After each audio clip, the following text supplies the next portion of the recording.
Orchestrated Canadian story framework with original characters and emotional arc. Orchestrated Canadian story framework with original characters and emotional arc.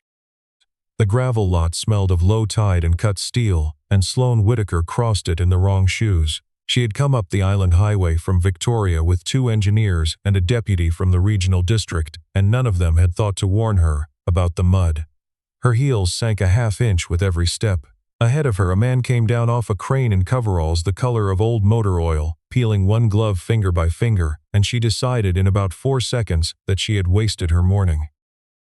"Mr. Frey," she said, "I'll be direct. Whitaker Marine isn't going to want this parcel. I came to see it for myself and I've seen it."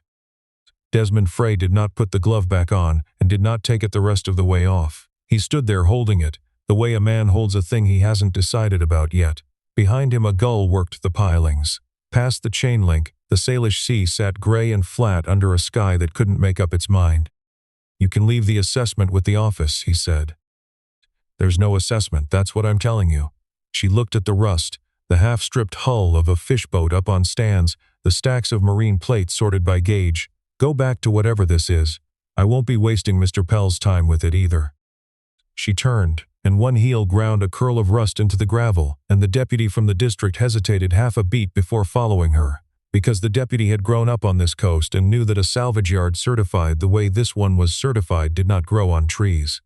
Out on the highway, a gray staff car with Canadian Forces plates slowed at the gate. It did not turn in. Not yet. Frey climbed back up into the crane and finished the lift. The yard went quiet at 4, the way it did every weekday, the day shift pulling out one truck at a time in pickups patched with primer and Bondo. Frey stayed behind to walk the Tuesday inventory with a clipboard, marking each pulled section with a small clean check the way he'd marked them for 9 years. He had been told around noon to go back to whatever this was. He had not answered then, and he did not think about it much now. The words had been left where she dropped them. He had walked past them twice already, once on the way to the sorting shed and once on the way back, and they had not made him quicker or slower than he was. At 4:30, he locked the gate and drove the truck up to Ridgeview Elementary. The afternoon had warmed the way coast afternoons do, all at once and then not at all. He pulled to the curb 3 minutes before the bell, and when it rang, Etta came out with her pack bouncing and a folded sheet of paper crushed in one fist. She climbed up into the cab on her own, which she'd been proud of since September. "Miss Doran read us a book about herons," she said. "Did she?" "They stand still for hours, Dad, and then they're so fast you can't even see it." "That sounds like a useful bird." She unfolded the drawing across her knees. The heron's neck was longer than the rest of it put together, and the legs were 2 gray lines that ran off the bottom of the page. "Dad, what's a salvage yard?" He looked over at her. She was tracing the bird's beak with one finger, frowning at where the crayon had gone outside the line. "It's a place where things that got broken get a second go at being useful." "Is that a good place?" "It can be." They stopped at the yard for 10 minutes so he could sign a delivery slip for a load of stainless. Etta wandered the fence line and came back with a curl of brass shaving in her palm, which went into her pocket with everything else. She did not see the white business card lying face up on the cinder block by the office door, the one the deputy had left behind on her way out. Frey saw it. He bent, picked it up, and slid it into the breast pocket of his coveralls without a word. Home was a narrow house at the top end of the bay, with a view of the base across the water if you stood at the kitchen sink. He warmed the shepherd's pie his uncle had dropped off on Sunday. Lorne Frey came by at 6 with a paper sack of late tomatoes from the greenhouse he could barely tend anymore. He was 72, and the thing in his lungs had taken most of him that year, but he came for dinner every Tuesday because he held the opinion firmly that a girl Etta's age needed a third chair at the table and an old man to fill it. "How'd it go?" Lorne asked, lowering himself into the chair like it cost him something. "It went that good." A woman came up to look at the yard, from a marine outfit out of Victoria. Frey set a plate in front of Etta. She didn't think much of what she saw. Lorne chewed slow. He didn't push. "People mostly don't think much of what they can't make sense of, son. You'd know that better than most of us." Frey didn't answer. He cut another square of pie and slid it onto Etta's plate, and Etta told her great-uncle about herons, how they don't waste a thing, and Lorne listened the way he listened to everything, like there'd be a test on it later and he intended to pass. After supper, Etta brushed her teeth and asked for the Heron book from the library. He read her 2 pages and she was gone on the third, out cold the way only kids go, the drawing on the nightstand under a flat gray stone she'd carried up from the spit a year back. He stood in the doorway a minute, looking at her in the half-dark. When he came out, Lorne was at the door with his coat already on. They didn't say goodnight. Lorne knocked twice on the door frame with 2 knuckles on his way out, an old habit from the yard, and Frey listened to the truck cough and pull away down the hill. He did the dishes. He shut off the porch light. He sat at the kitchen table a long while with his hands folded, listening to the pan soak, the tick of the clock over the fridge, the slow breathing of his daughter in the next room. He took the card out of his breast pocket and set it down. Whitaker Marine Group, Sloan Whitaker, President and Chief Executive Officer. He looked at it once and turned it face down. He went to bed at 10 and did not check his phone. Sloan drove north again at 8:45 the next morning with a file folder on the passenger seat. Her father had taught her, years ago, on a dock in the rain, that if you tell a man no, you tell him to his face. She had a formal letter of decline to deliver, and she meant to hand it over in person, because something about the way the deputy had gone quiet in the car the day before had stayed with her all night, and she didn't fully know why. He was at the south fence when she pulled in, marking whole hull sections with white lumber chalk. He looked up when her door shut and went back to the chalk. She walked across the gravel with the folder in her hand. "Mr. Frey, I came to give you the decline in person. Whitaker Marine won't be pursuing the parcel. I thought you were owed a face instead of an email." He took the folder. He didn't open it. He set it on the hood of his truck. "Thank you, Ms. Whitaker," that was all. She'd braced for an argument, or for him to make a pitch, or to be hurt. She had not braced for the flat, unbothered acceptance of a man who'd been carrying something heavier than her refusal for longer than she'd been running a company. At 9:07, the gray staff car turned in from the highway and rolled to a stop on the gravel, and a man in Air Force blues got out, slate blue, the maple leaf on the shoulder, the rank she didn't know how to read but knew was high. The driver's door opened and a younger man in a flight suit climbed out behind him and stood at the front fender with his hands folded.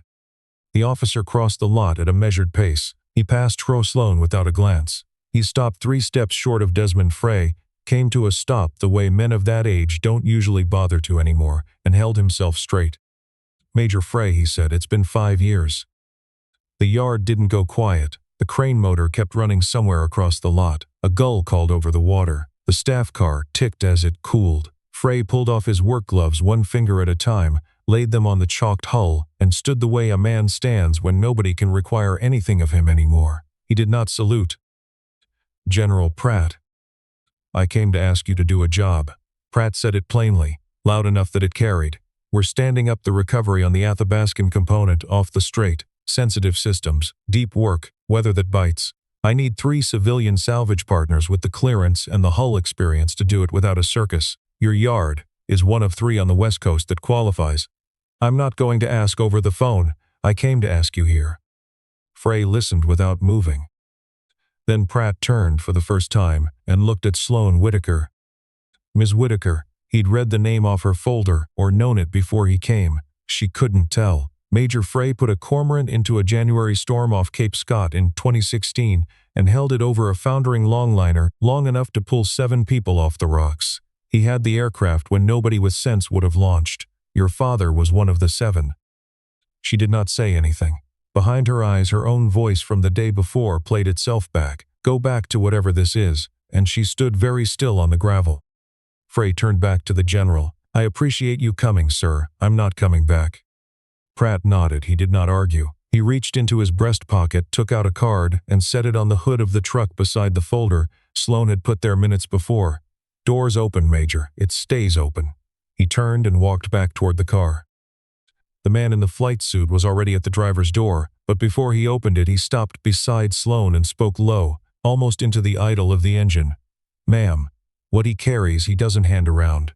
Do yourself a kindness and don't ask him about his wife." The door shut. The car rolled out and turned south on the highway. Sloan stood on the gravel and did not move. The wind off the strait carried gull cry and the smell of cut metal. She had not known he was a major. She had not known he'd been the pilot who pulled her father off the rocks at Cape Scott. She had not known there'd been a wife.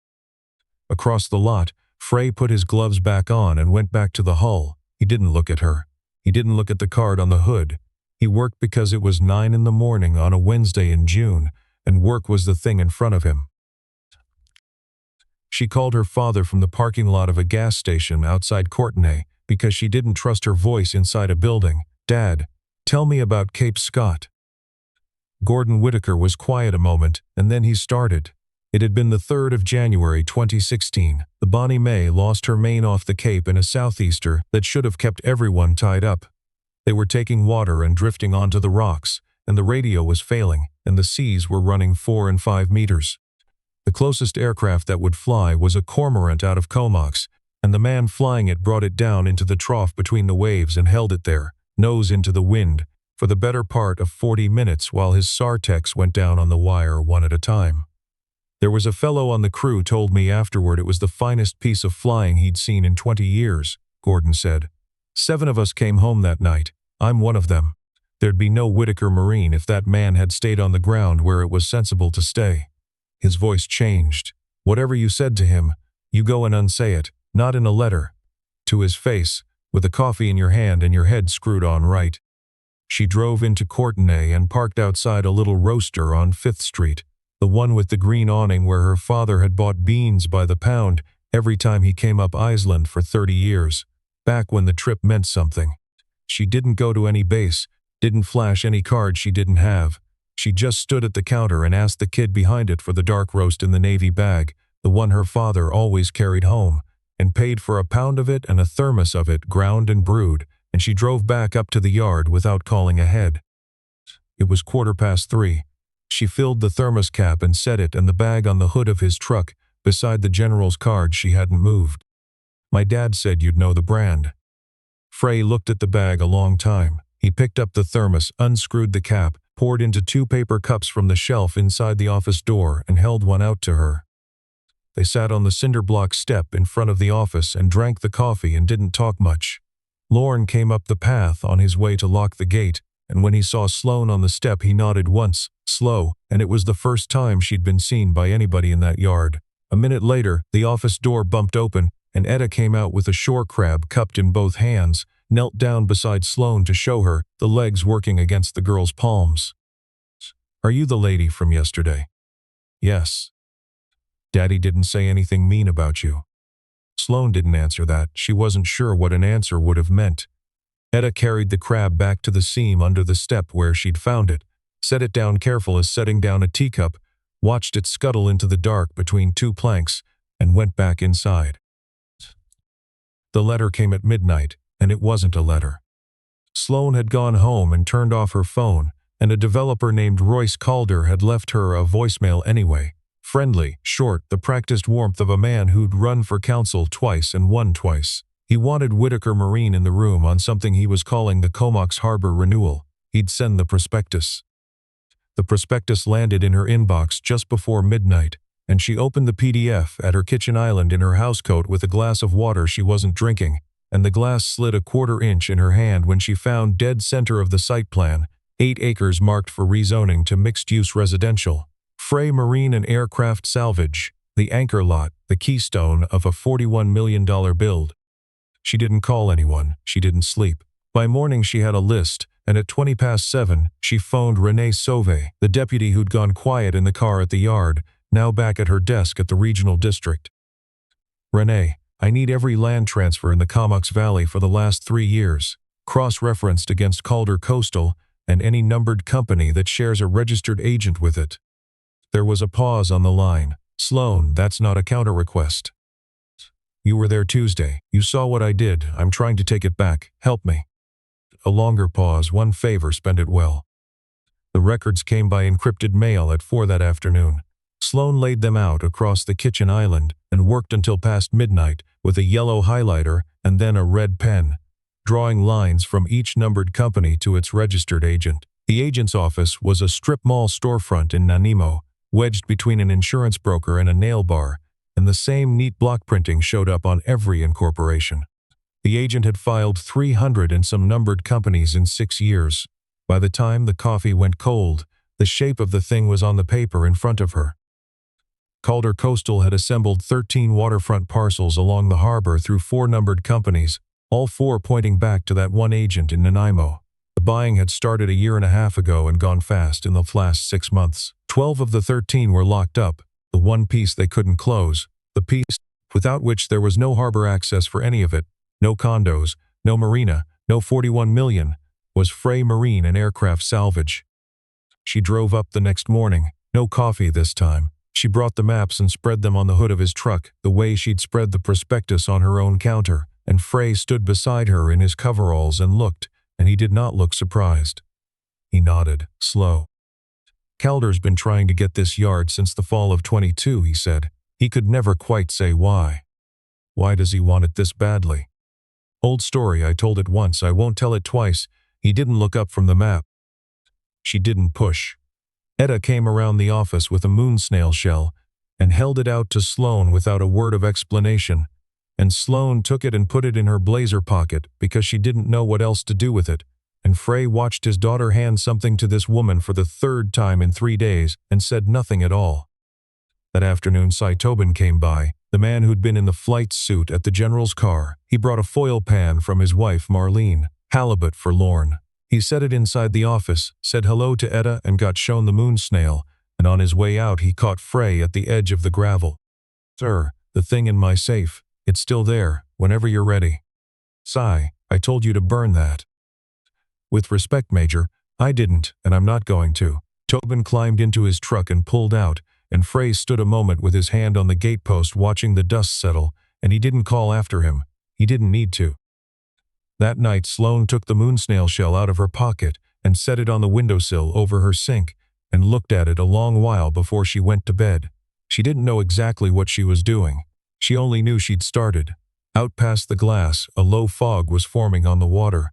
By morning it would lie across the harbor like a dropped sheet, and by morning she would be back inside it. Marlene Tobin called Sloane's cell at 10:30 the next night. The call routed carefully through her own phone rather than her husband's. "Mrs. Whitaker, Cy says if you want to understand why Royce Calder wants that yard so badly, you need to read the Westwind audit from 2021. It's classified. He's got the unredacted logs in our safe. There's a coffee place on Cliff Avenue. Opens at 7. Bring a big envelope, and don't say a word to the Major." Sloane didn't say anything for a moment. "I'll be there." She set the phone face down on the counter and didn't turn it back over for an hour.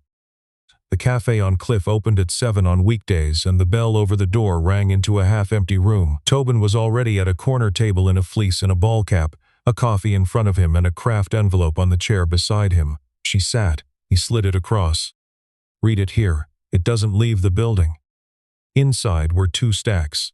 The first was photocopied maintenance records from a contracted helicopter fleet, dated through 2021. The second was a report titled, West Coast Rotary Wing Maintenance Subcontractor Review, the word protected stamped across the top of every page, dated November 2021. The officer of primary interest, the man who'd signed the front, was listed as Major Desmond Frey. She read the first page, then the second, then the third. The review found that Westwind Aviation Maintenance, a subcontractor out of Nanaimo, had falsified 19 maintenance entries across 6 aircraft between 2019 and 2021. One of them was a search and rescue helicopter that had gone down off the west coast of the island in October 2021. 4 crew lost. The crash investigation had been run separately by the Transportation Safety Board and a Forces Flight Safety Board, and Major Frey had been recused from that one for personal reasons. Those were the 2 words, personal reasons. She turned the page. Among the 4 names of the crew lost, alphabetical, was Master Corporal Imogen Frey, SAR technician. She read the name twice. She read the rank. She read what came after it. SAR technician. Imogen Frey had been the one who went down on the wire, the one who jumped toward people already broken on the water to keep them breathing till the basket came back. Sloane set the report down. Her hand didn't shake. Something behind her ribs did.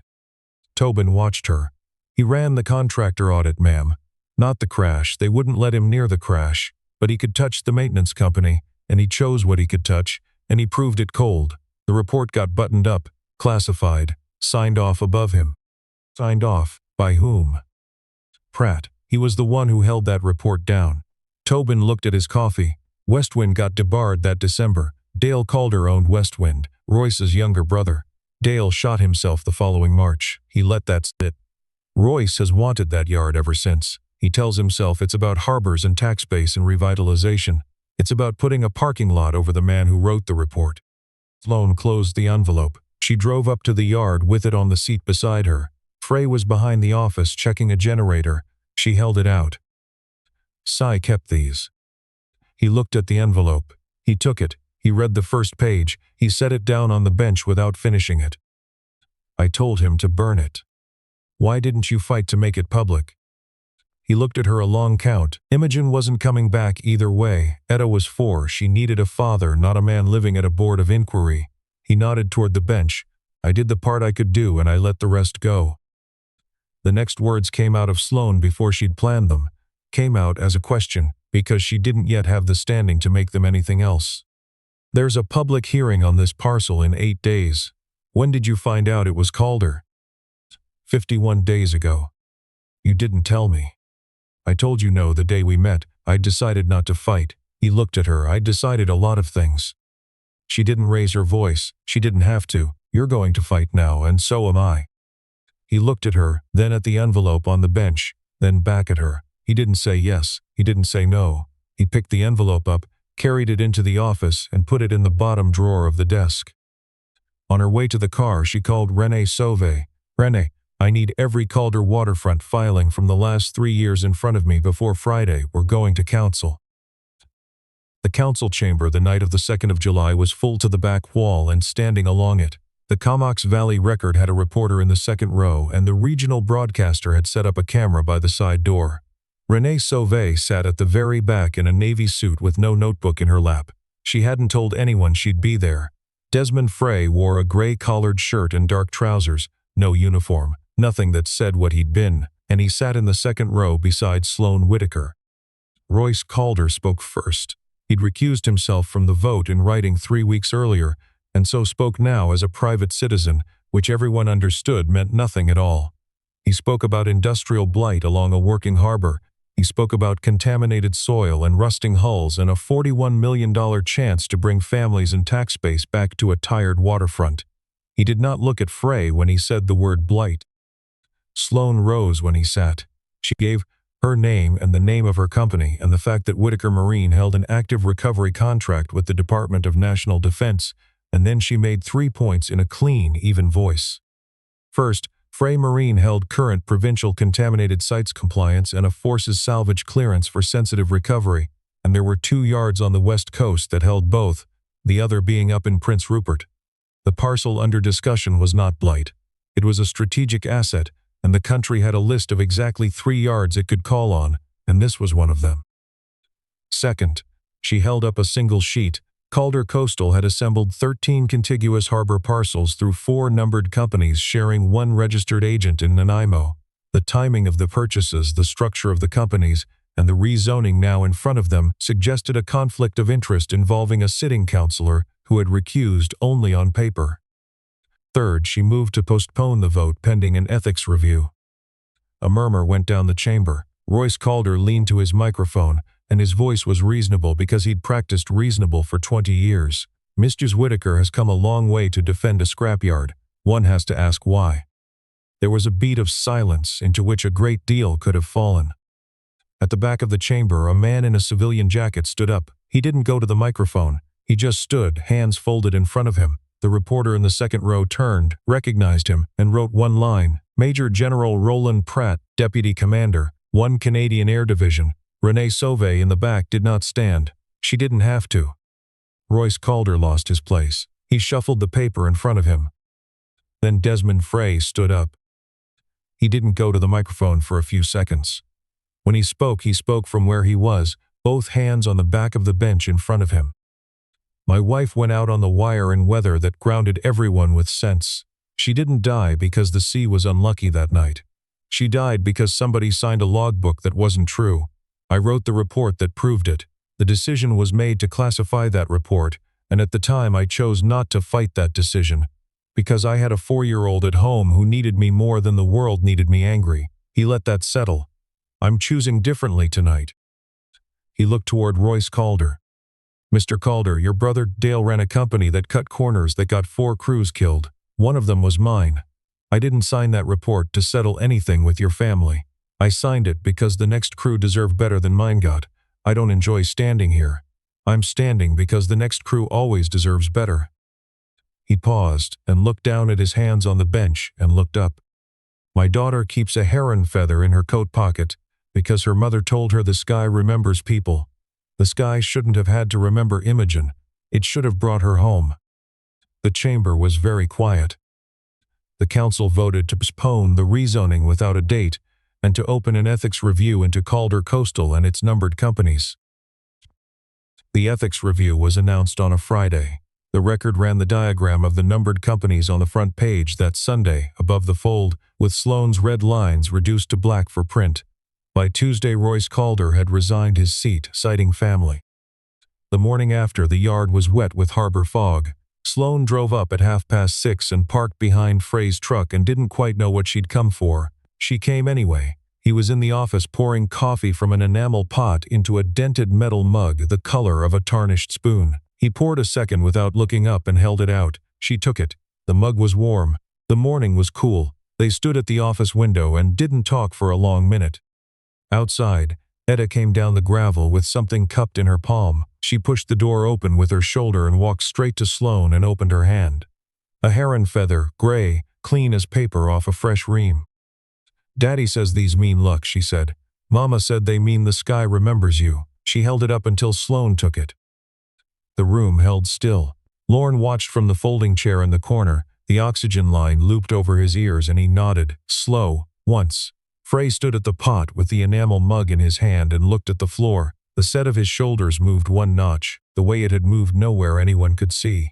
It was the first time in 2 years Etta had said mama out loud where the day could hear it. Sloane put the feather in the inside pocket of her coat. She didn't trust herself to put it anywhere else. That afternoon, Frey's phone rang. General Pratt from Winnipeg. Major, I'm calling to offer you a civilian advisory posting with the West Coast Recovery Cell. No uniform, no deployments. You'd tell us what you know on the work coming up. A pause on the line. And I'm calling to tell you something else, which I should have driven out to say in person. I'm the one who signed the order to classify your report in November of 2021. I told myself it was about protecting active programs. It was about protecting my own decision. I was wrong, and I've been wrong about it for 5 years, and I'm not asking you back because the Air Force needs you. I'm asking because I owe you the chance to come back on your own terms. Frey was quiet a long count. I'll think about it, sir. Not for the Air Force, for Tobin. He kept the file after I told him to burn it. Understood, Major. That same afternoon, Lorne was admitted to the hospital in Comox, and the doctor said in the soft voice they use, 2 to 3 weeks. Sloane came that evening. She didn't say much. She sat in the chair by the bed a long time. She'd brought a thermos of soup from a diner on Cliff that Lorne had liked when he was younger and could still walk down to it, and he took 2 spoonfuls and laid the rest aside, and in a thin voice he told her that her father, Gordon, had been a young deckhand on the Cape Sutil in the 70s when Lorne had been a yard foreman on that same waterfront, and that the world had a way of folding itself back into the shape twice if you only waited long enough. Frey watched her sit there and didn't say anything either. Desmond Frey took the civilian advisory posting on the 1st of August. He didn't put on a uniform, he kept the yard. He drove down to the recovery cell twice a week and spent the rest of it in coveralls. Whitaker Marine Group and Frey Marine and Aircraft Salvage signed their full partnership agreement for the Athabascan recovery the same day. The contract ran 30 pages. The 31st was a clause Sloane had written in pencil first and then in ink. In the event of any third-party rezoning, expropriation, or variance action against the Frey parcel, Whitaker Marine would carry the full legal defense, no cap on time or cost, until the action was resolved or withdrawn. Frey read it twice and signed. My daughter's name doesn't appear anywhere, he said. Not in a trust, not in a release, not in any filing. It doesn't.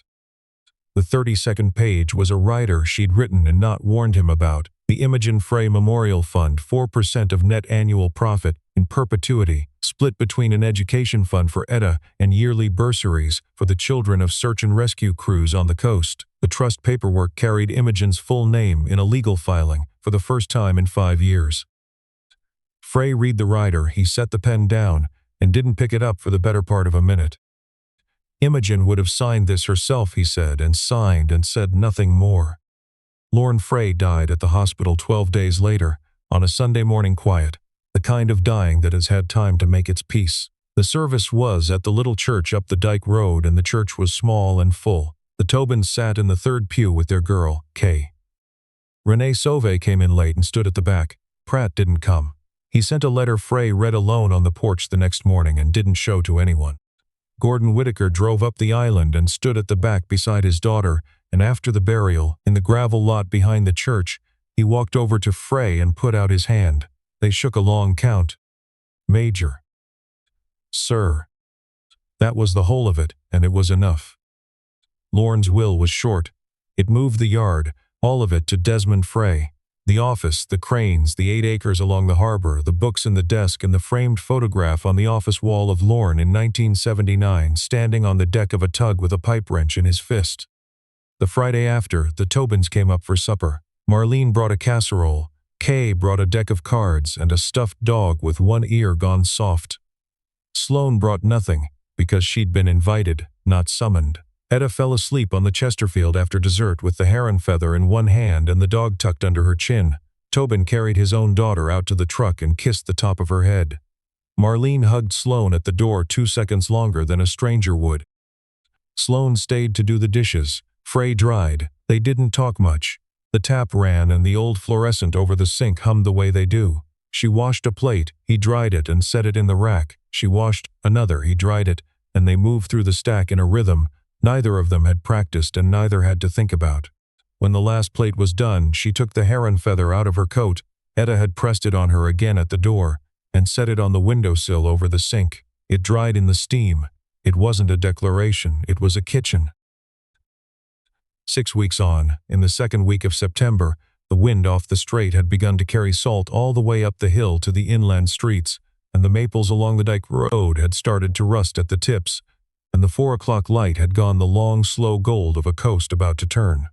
Sloane Whittaker drove up to the yard in a gray sweater and runners, no blazer, and walked through the gate without calling ahead, because by now she didn't need to. Frey was out at the back of the lot where the gravel gave way to the planks of the old dock. He had a length of frayed line in his hands. Etta stood at his hip in a denim jacket, and he was teaching her a bowline.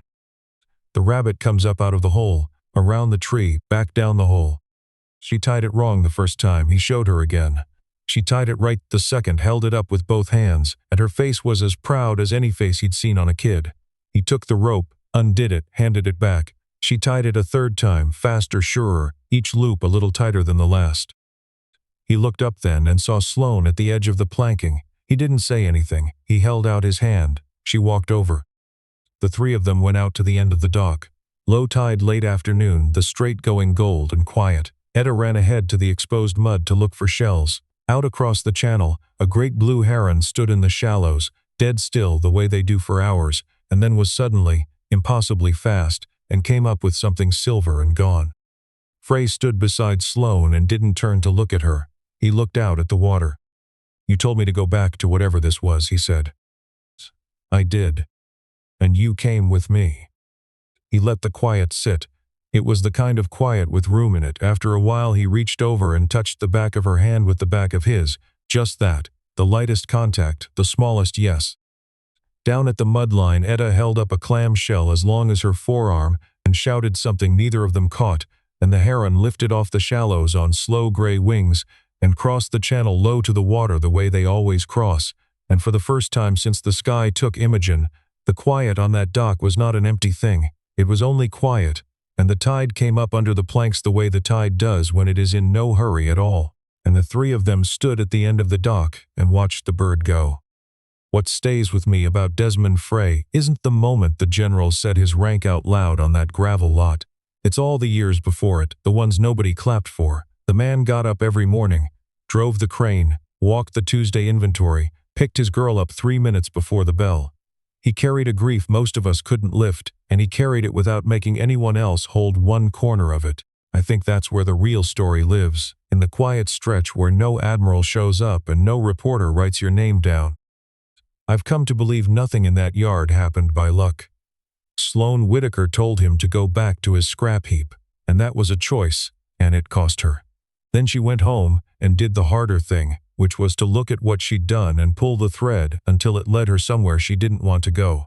The difference between the woman who showed up in the wrong shoes and the woman who washed dishes in that kitchen wasn't talent or money. It was the decision to do the decent thing once she finally understood what decent looked like, cause and effect. You sow contempt, you reap a cold morning alone with a folder. You sow honesty, even late, and sometimes a kid hands you a heron feather. And here's the part I keep turning over. Desmond didn't get to that dock at the end because he was lucky, and he didn't get there because he was angry. He got there because he kept three things alive in himself through 5 years of fog. He stayed honest when staying quiet would have been easier, and that's what let him stand up at that council table without flinching. He used his head, not just his heart, when he chose what he could actually prove instead of swinging at everything that hurt him, and he had the plain grit to keep showing up for Etta on the days the loss of Imogen sat down at the table with them.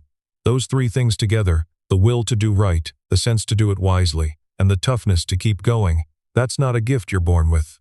It's a thing you build, one ordinary Tuesday at a time. If I take anything from Desmond and Sloane, it's that we don't get to choose the storm, only what we do at the controls when it hits. Imogen flew toward broken people for a living. Her husband spent 5 years learning that you can love someone by refusing to let their death be cheap. So I'd say this to anyone watching tonight. Be the person who tells the truth when it's expensive, who thinks before they strike, and who gets back up one more time than the thing that knocked them down. The sky remembers people. Make sure it has something good to remember.